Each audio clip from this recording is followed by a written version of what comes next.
की 1000 सी चिंतामणि पार्श्वनाथ भगवान की, परम पूज्य आचार्य श्री आदिसागर जी महाराज की, परम पूज्य आचार्य श्री शांति सागर जी महाराज की, परम पूज्य प्रथम कर्णियारिका रत्न श्री 105 विजयमती माता जी की, जैन धर्म की जिनवानी माता की जय। सर्पाधिराजा कमठारितो ये ध्यान स्थितस्यैव प्रणविताने यस्योपसर्गं निर्वर्तयत्तं नमामि पार्श्वं महतादरेण, नमामि पार्श्वं महतादरेण। बंधुओं, आज का यह संसारी प्राणी पाश्चात्य संस्कृति की ओर ढलता चला जा रहा है। जैन कुल में उत्पन्न होकर के भी हम धर्म पुरुषार्थ को महत्व नहीं दे पाते। शरीर पोषण, इंद्रिय पोषण में ही जीवन जा रहा है। आज मैं आपको कुछ वह विषय देना चाहूँगी जिसे शायद कभी न सुना हो। आप अपने सुख सुविधाओं को ध्यान में रखते हुए पांचों इंद्रियों के पोषण में नाना प्रकार की सामग्रियाँ इकट्ठे करते हो। एक महिला, उसे कचौड़ी खाने की इच्छा हुई और घर वाले को भी कचौड़ी ही खानी थी। बनाना प्रारंभ किया। गेहूँ का आटा ले आए, पिसा हुआ, घी, नमक, मिर्ची सब इकट्ठा किया। कचौड़ी में 3 चीज़ें रही, आटा, घी और फिर नमक मिर्च आदि, मसाला, मतलब आटा, घी और मसाला। और प्रारंभ तो कर दिया बनाना। मैं ये कहना चाहती हूँ, कचौड़ी तो बनी, लेकिन अचानक यदि नमक ज़्यादा है तो खाने वाला कहेगा, अरे कचौड़ी में तो कोई रस ही नहीं है, मैं नहीं खाऊंगा, बहुत खारा है, कौन खाएगा। और यदि मिर्च ज़्यादा हो गई तो भी आप यही कहते हो, मिर्च बहुत है, नहीं खा सकते। बंधुओं, यही तो हमें सीखना है। यदि कचौड़ी में नमक, मिर्च, मसाला सब सही है और पकाया भी अच्छी तरह गया है, न जली है न कच्ची है, तो आप स्वाद लेते हो, आनंद से उसे खाते हो। जैनाचार्य यही तो बता रहे हैं कि जीवन का आनंद लेना है तो पंचेंद्रिय विषय भोग का सेवन तो करो, पर अतिरेक मत करो। ये भी नहीं कह रहे हैं कि भोजन करो ही मत, सात्विक भोजन करो। मिर्च ज़्यादा हो गया तो भी कचौड़ी खराब, नमक ज़्यादा हो गया तो भी खराब, नमक नहीं है तो भी खराब, और मिर्च जरा भी नहीं डाली तो मज़ा नहीं आ रहा है। यही तो वो कचौड़ी हमें सिखाती है। क्या बताती है? जीवन में सेल्फ कंट्रोल रखो। हमारा पावन जीवन रसीला भी है और रफ भी है। यदि इसमें सामंजस्य रखा, आवश्यकताओं की पूर्ति करी, विलासिता में नहीं पड़े, तो सच्चा आनंद अनुभव में आएगा। यह जीवन जो हमारा जन्म मरण हो रहा है, इसका कारण क्या है? जीव तत्व ही अपने परिणामों के अनुसार यह जीव चारों गतियों में गमन करता है। द्रव्य कर्म, भाव कर्म और जीव तत्व। जीव के साथ द्रव्य कर्म और भाव कर्म का मेल हुआ, वैभाविक परिणति जीव की हुई। भाव कर्म कोई अलग से चीज़ नहीं है, जीव की वैभाविक परिणति है। लेकिन हम शुद्ध जीव द्रव्य की चर्चा करेंगे तो ज्ञाता दृष्टा स्वभावी जीव द्रव्य की चर्चा आएगी। द्रव्य कर्म और भाव कर्म के झमेले में पड़कर यह जीव अपने सच्चे आनंद से च्युत होता है। चिर वसंत की स्थापना, स्थायी आनंद का अनुभव उसे नहीं हो पाता। देखिए, पहले पतझड़ होता है, तब वृक्ष में नए किसले पत्र आते हैं और वह हरा भरा वृक्ष फल फूलों से भर जाता है। पतझड़ के बाद बसंत आती है। वह भी हमें बताता है कि पहले कषायों का पतझड़ करो, विषयानुराग को छोड़ो, तब तुम्हारे जीवन में चिर वसंत की स्थापना होगी। तो कहना क्या है, यही कि 4 पुरुषार्थों में सबसे पहले धर्म पुरुषार्थ है। धर्म, अर्थ, काम और मोक्ष। धर्माचरण पूर्वक अर्थ आर्जन करो, विषय सेवन करो, काम, इच्छित वस्तु की प्राप्ति, ठीक है। जब तक शरीर है तब तक 5 इंद्रियों के विषयों का सेवन भी नहीं चाहते हुए भी हमें भोजन भी करना है, वस्त्र भी पहनना है। यदि श्रावक है तो वस्त्र चाहिए, मकान भी चाहिए, व्यापार धंधा भी करना पड़ेगा, बच्चों का पालन पोषण करना है। लेकिन धर्म पूर्वक, न्याय नीति पूर्वक। अब कचौड़ी अच्छी बन रही है, टेस्टी बनेगी। ज़्यादा मिर्च हो गया था तो नहीं खा पा रहे थे ना, ज़्यादा नमक हो गया तो भी नहीं खा पा रहे थे। यही तो बता रहे हैं, विषयानुराग का अतिरेक मत करो। लंपटता बस आलू भी चाहिए, गाजर भी चाहिए, मूली भी चाहिए, यहाँ तक कि अंडा, मांस, मछली का भी स्वाद लग गया तो उसके बिना भी नहीं रह गया। ये क्या होगा? यह जीवन का जो आनंद आना था, वह आनंद पूर्वकृत पुण्य भी माइनस हो रहा है। आगे यह विषयानुराग नरक आयु का बंद करा करके शुभम चक्रवर्ती ने यही तो किया था। खीर बहुत अच्छी है, सुगंधित है, खाने की भावना हुई, ये भी नहीं देखा कि बहुत गर्म है, फट से मुंह में डाल लिया, जीभ जल गया, बड़ा तेज गुस्सा आया। रसोइयों के ऊपर रत्नों से रत्नमयी कटोरा जिसमें गरम गरम खीर रखा था उसके मुंह पर फेंक दिया। क्या हुआ? रसोई की मृत्यु हो गई। मर्म स्थान पर वो कटोरा लगा, खून की धार बह गई, वो मृत्यु को प्राप्त हो गया और बदला लिया चक्रवर्ती से। सब आप वर्तमान योग से जान लो, ज़्यादा डिटेल नहीं बताऊंगी। 7वें नरक में पहुंच गया। ये पाश्चात्य संस्कृति हमारे जीवन को विलासी बना रही है। अपना आदर्श में जो जैन संस्कृति है, जैन इतिहास है, भारतीय संस्कृति का अवलोकन करो। जैन संस्कृति से अपने जीवन को सुसंस्कृत करो।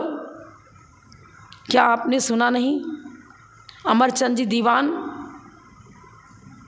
जैन धर्मावलंबी थे, जैन कुल में उनका जन्म भी हुआ था, सात्विक जीवन जीते थे, प्रतिक्रमण करते थे, स्वाध्याय करते थे, जिन्हें भगवान की पूजा करते थे। और लेकिन दीवान थे तो तलवार तो कमर में रखनी थी, लेकिन क्या करते थे, वो म्यान में लकड़ी की तलवार रखते थे। अमरचंद दीवान बहुत पुण्यशाली थे। राजा भी उसको, राजा बादशाह अकबर जो उनको बहुत महत्व देता था, हर काम में उनकी सलाह लेता था और उसे सफलता मिलती थी। पर अन्य मंत्रीगण चिढ़ते थे, राजा इनको बहुत चाहता है, हमसे तो कोई स्नेह रखता ही नहीं। उन्होंने चुगली करना चालू किया, नहीं अमरचंद बादशाह क्या देश की रक्षा करेगा, अरे बादशाह वो लकड़ी की तलवार रखता है, विपत्ति आने पर क्या लकड़ी की तलवार से कुछ शत्रु का हनन हो सकेगा क्या? आप ध्यान रखा करो, आप बाहरी चकाचौंध में पड़े हुए हो, देखो तो सही गहराई से उसको, कैसा है वो। अच्छा लकड़ी की तलवार रखता है, देखूंगा। अब क्या हुआ, बुलाया राज दरबार में और बादशाह आज्ञा देता है, मैंने सुना है आप लकड़ी की तलवार रखते हो, इससे क्या देश की रक्षा होगी क्या? आप दीवान हो, अपने कर्तव्य का पालन किया करो। नहीं, क्या उत्सर किया? जिनेंद्र भगवान का स्मरण किया। अहिंसा परमो धर्म की जय। विश्व धर्म विश्व कल्याण की भावना जिसके अंतःस्थल में प्रवाहित है उसी की विजय होती है। बादशाह की आज्ञानुसार म्यान से तलवार निकाली गई, चमकती हुई, जिसकी धार बहुत पैनी थी।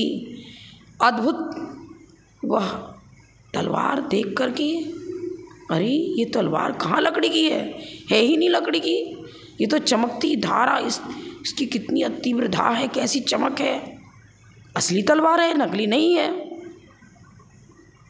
मंत्रीगण हताश हो गए। इस तरह की कथानक अनेक हैं हमारे जैन इतिहास, ऐसे कथानकों से भरा पड़ा हुआ है। एक बार पुनः परीक्षा हुई और अरे क्या बताएं आपको, हे राजन, हे बादशाह, आप नहीं मानते हो हमारी बात, लेकिन सोचो, यह तो खाली मिच्छामि दुक्कडम, सत्येषु मैत्रीम, गुणेषु प्रमोदम, क्लिष्टेषु जीवेषु कृपापरत्वम, माध्यस्थ भावम विपरीत वृत्तौ, सदा ममात्मा विद्धातु देव, यही गाता रहता है, यही बोलता रहता है। अरे विपत्ति में हमें कुछ राजनीतियाँ भी देखनी पड़ती हैं, उसको भी देखना पड़ता है। अस्त्र कैसे चला जाता है, शत्रु के आने पर किस प्रकार उसकी रक्षा अपने देश की करना, ये सब भी तो दीवान को जानना चाहिए। ये तो अहिंसा परमो धर्म को मानने वाला है। क्या इस प्रकार से कोई देश की सब रक्षा हो सकती है क्या? धर्म ही धर्म, सब कुछ नहीं होता है। अच्छा चलो ऐसा करो,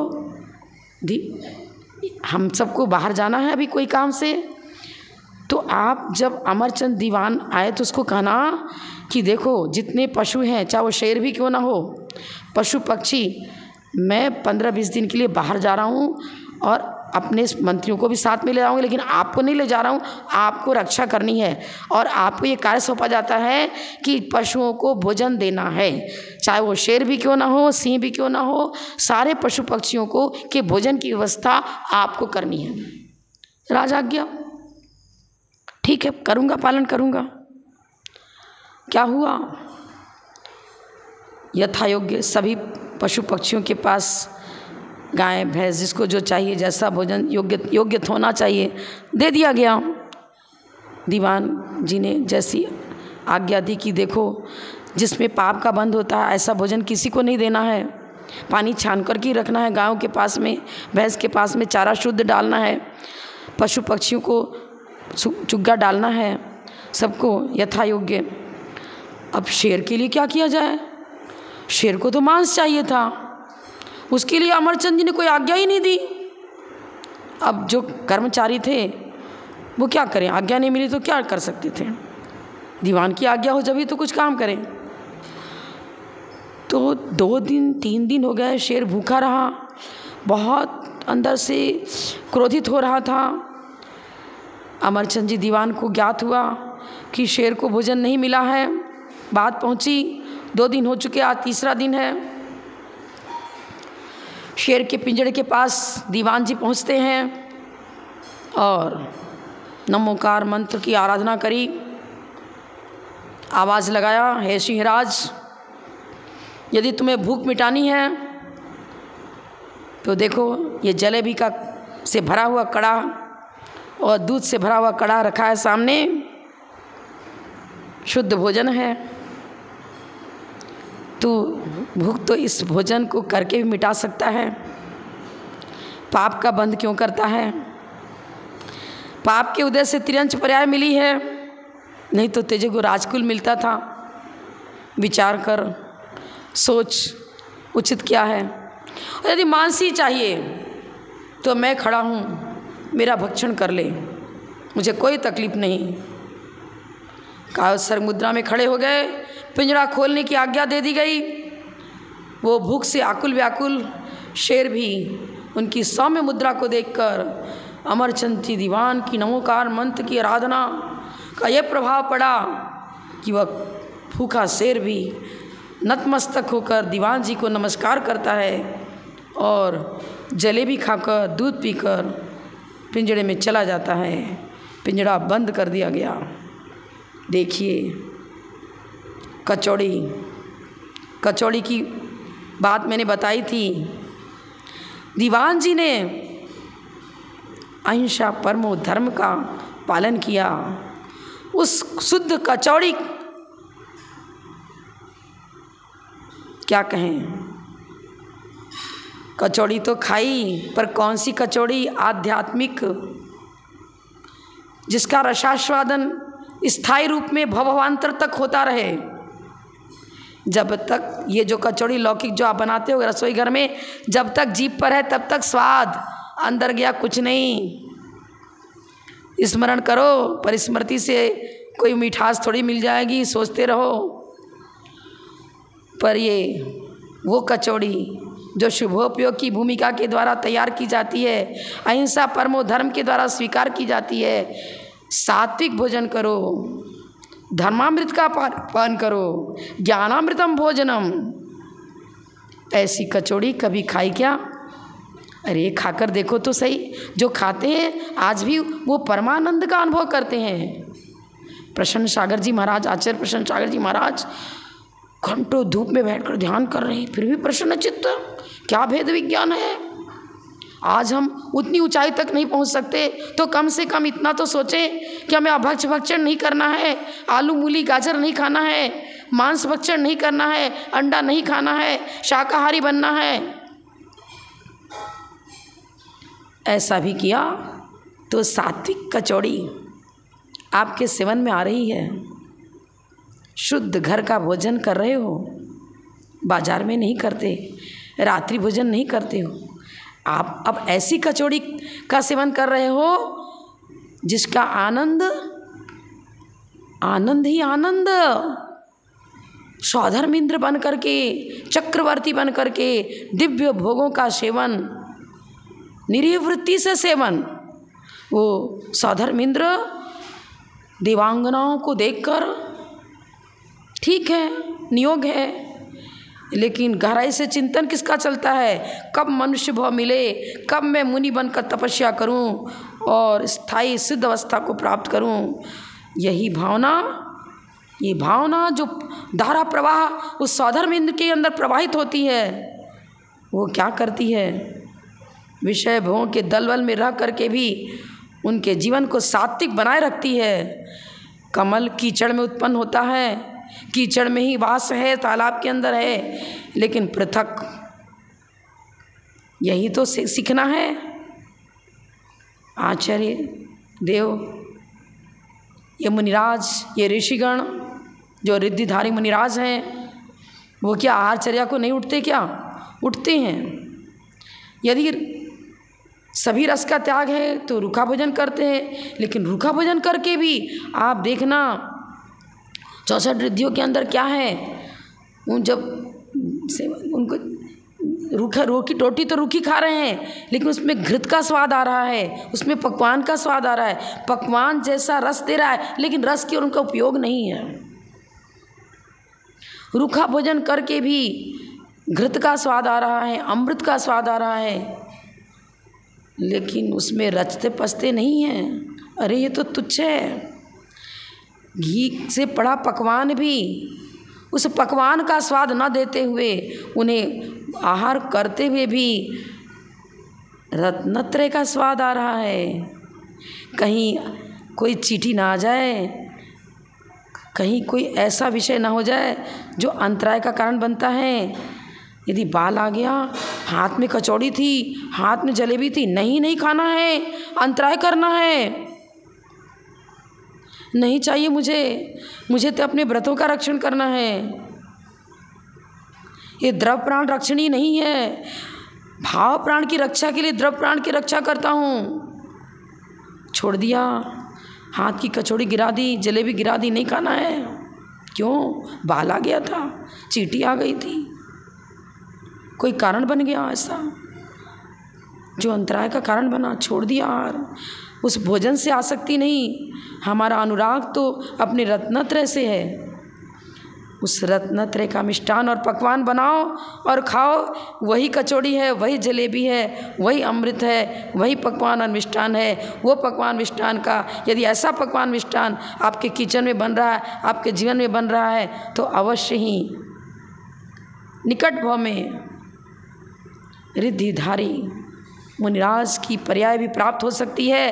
तीर्थंकर प्रकृति ऐसे महान पुण्य का बंध हो सकता है। दिव्य वैभव, दिव्य आनंद। क्या शांति कुंत अरनाथ भगवान चक्रवर्ती नहीं थे? क्या चक्रवर्ती थे, कामदेव थे और तीर्थंकर भी, 3 पद के धारी।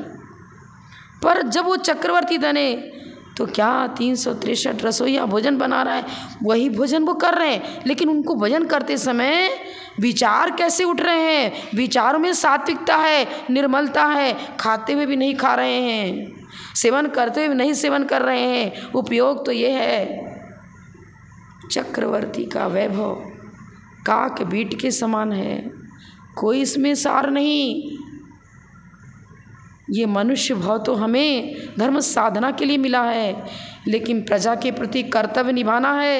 राजपद पर हूँ, जो नियोग है, पुण्य का फल सेवन कर रहे हैं, लेकिन पुण्य के फल को चाहते नहीं हैं। प्रयास पुण्य अर्जन का है, पुण्य का फल जो पंचेंद्रिय विषय सुख है, उसके प्रति रंच मात्र भी अनुराग नहीं। लगातार पाप, पुण्यानुबंधी पुण्य, ये है शांति कुंत अर्थ भगवान का पावन जीवन। पुण्यानुबंधी पुण्य का संचय, यही तो वो कचौड़ी है जिसमें नमक भी ज़्यादा नहीं, मिर्च भी ज़्यादा नहीं, घी भी ज़्यादा नहीं। वो कचौड़ी कच्ची भी नहीं है, जली भी नहीं है, सही बनी है।